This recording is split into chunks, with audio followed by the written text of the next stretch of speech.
ध्यान देंगे 9th के सभी भैया बहन। बहुत महत्वपूर्ण पद है, इसका अर्थ भी कुछ अलग ही है, गंभीर है। यहाँ कुछ संक्षिप्त में अर्थ दिया हुआ है, लेकिन मैं कुछ विशेष व्याख्या के साथ ही समझाऊंगा।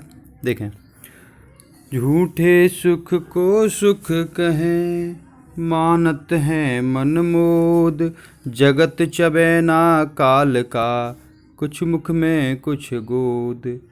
यहाँ इस पद में कबीरदास जी ने बताया है कि भौतिक सुख क्या है।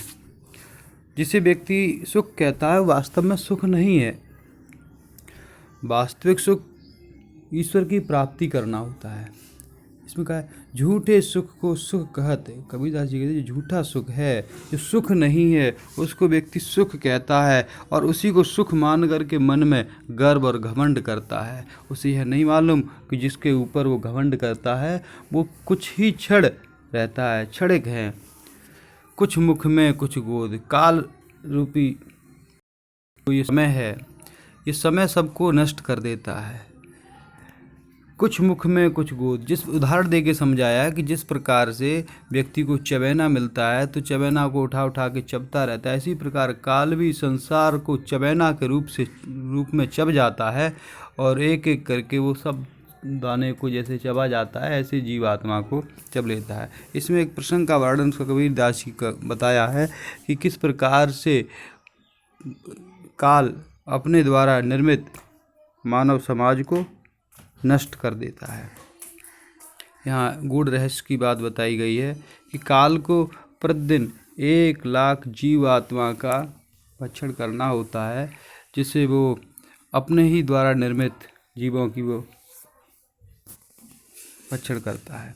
इसका वर्णन यहाँ पर कवि ने किया है। इसमें शुद्धक्कड़ी भाषा है, शांत रस है, दुआ छंद है, अनुप्रास और रूपक अलंकार है। ये संसार की क्षणभंगुरता का वर्णन किया है।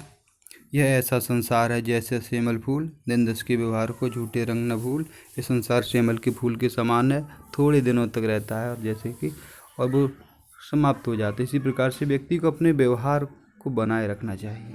आगे देखें, भगति भजन हरि नाव है, दूजा दुख अपार।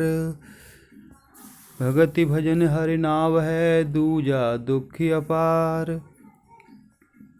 इसमें आगे समझेंगे, कबीरदास जी कहते हैं कि भगवान की भक्ति करना नाव के समान उपयोगी, दूसरी ओर कष्ट ही कष्ट है। बिना भगवान की भक्ति के इस संसार रूपी सागर को पार नहीं किया जा सकता। इसे मन वचन और कर्म के साथ ईश्वर को स्मरण करना, यही जीवन का तत्व है, यही जीवन का सार है। काव्य सौंदर्य पूर्ववत ही है इसका भी। आगे देखें, यह तन कांचा कुंभ है, लिया फिरे था साथ, डबका लागा फूट गया, कछ न आया हाथ। ये शरीर कच्चे घड़े के समान होता है, जिसे लेकर के व्यक्ति घूम रहा होता है। थोड़ा सा ठोकर लगते ही घड़ा फूट जाता है, कुछ भी हाथ में नहीं बचता है। आगे बताया कि बिछड़िया मिलवो नहीं ज्यों कांचली भुजंग। इसमें भी बताया गया कि शरीर किस प्रकार से नश्वर होता है, एक बार जो छूट जाए दोबारा नहीं मिलता। जैसे सांप अपनी केंचुली को एक बार त्याग देता है तो उसे दोबारा प्राप्त नहीं कर पाता। यह ऐसा संसार है जैसा सेमल फूल। इसमें भी बताया है कि संसार सेमल के फूल के समान है, थोड़े दिन रहता है और नष्ट हो जाता है। वस्तुनिष्ठ प्रश्न है, इसके उत्तर बताएंगे सभी। कबीरदास जी का जन्म हुआ था, सही उत्तर है 1399 ईस्वी में। कबीर की भाषा सदुक्कड़ी है। रमैनी किस छंद पर आधारित है? रमैनी चौपाई छंद पर आधारित है।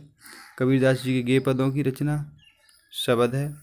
कबीरदास जी गुरु का नाम स्वामी रामानंद जी। काव्य सौंदर्य, जब मैं था तब हर नहीं अब हर है ना, कौन सा रस है? इसमें शांत रस है। महादीपक नर पतंग में कौन सा अलंकार है? पुनरुक्ति प्रकार अलंकार है। ये सब व्याख्या कराते समय करा दी है। हिंदी में मुख्यत नहीं है।